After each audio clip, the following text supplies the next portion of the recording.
कृष्णा। श्री नैमिषारण्य धाम की जय।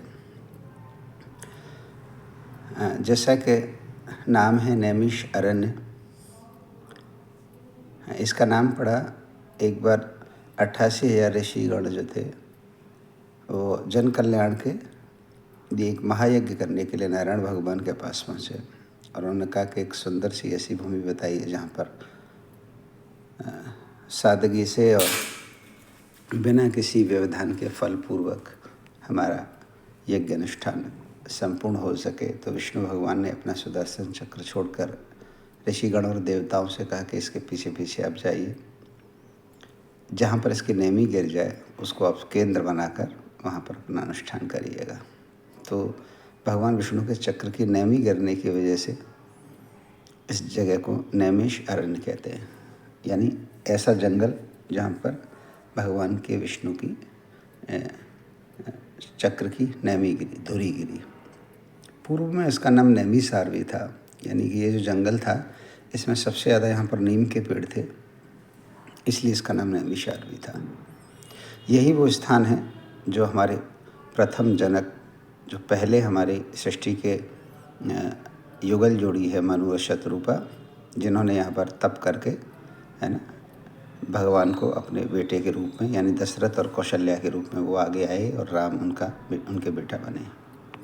इसी स्थान पर नैमिषारण्य में भी पांडवों ने वनवास के दौरान अपना अज्ञातवास काटा था, तो वहाँ पर 5 पांडवों का एक मंदिर भी है।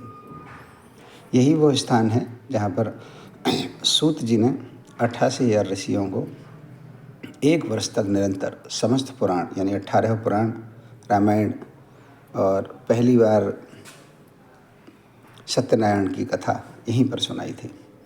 इसी स्थान पर ललिता देवी सखी का एक मंदिर है जो 51 शक्तिपीठों में से एक है।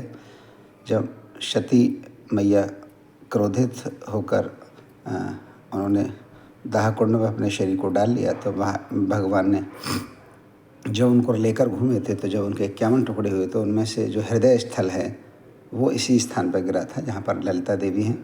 एक बार देवासुर संग्राम में देवताओं ने यहाँ पर आराधना की थी, तो स्वयं देवी ललिता प्रकट होकर उन्होंने बताया था कि यहाँ पर मेरा हृदय स्थल गिरा है, और ललिता रूप में वो प्रकट हुई थी, इसलिए उस देवी का नाम ललिता देवी है। तो सिद्धपीठ ललिता देवी का दर्शन भी नैमिषारण्य में है।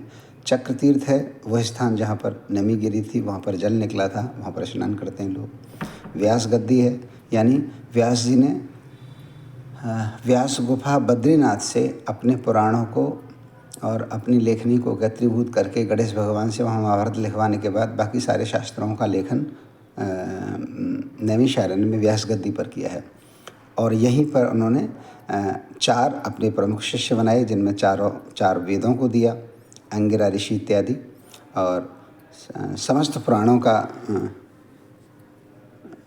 ज्ञान उन्होंने अपने प्रिय शिष्य सूत जी को दिया और अपने बेटे शुकदेव गोस्वामी को दिया। और उन्हीं सूत जी ने ये सारे पुराणों का और रामायण इत्यादि सत्यनारायण का ज्ञान बाकी 88,000 शौनक आदि ऋषियों को दिया। जो प्रधान शौनक जी, जो प्रधान इनके ऋषि थे 88,000 ऋषियों के, जो यज्ञ कर रहे थे 10,000 वर्ष तक का, 1,000 वर्ष तक का। तो इन 84,000 ऋषियों से सारी कथाओं का विस्तार पूरे भारत भूमि में, पूरे भूमंडल पर हुआ। इसलिए बहुत सुंदर भूमि है, गोमती नदी के तट पर नैमिषारण्य, यानी नैमिषकारण्य, नीम का सार, जहाँ पर चक्र तीर्थ है, व्यास गद्दी है, ऐसा हवन कुंड है जहाँ पर बहुत वर्षों तक इन 88,000 ऋषियों ने यज्ञ किया था। ऐसी गद्दी है जहाँ पर व्यास जी ने समस्त ऋषियों को उपदेश दिया था। ऐसी सूत गद्दी है जहाँ पर सूत जी ने 88,000 ऋषियों को कथा सुनाई थी। थोड़ी दूर और चीज़ें हैं, उनके विषय में फिर कभी चर्चा करेंगे। वो नैमिषारण्य के थोड़ा सा अलग हैं, जैसे रुद्रावर्त कुंड है, दधीची कुंड इत्यादि है, लेकिन मेन जो नैमिषारण्य है उसका वैशिष्ट्य यही है ना। तो हम लोग शायद इस सैटरडे को जा रहे हैं। बाकी शेष हरी इच्छा। हरे कृष्णा।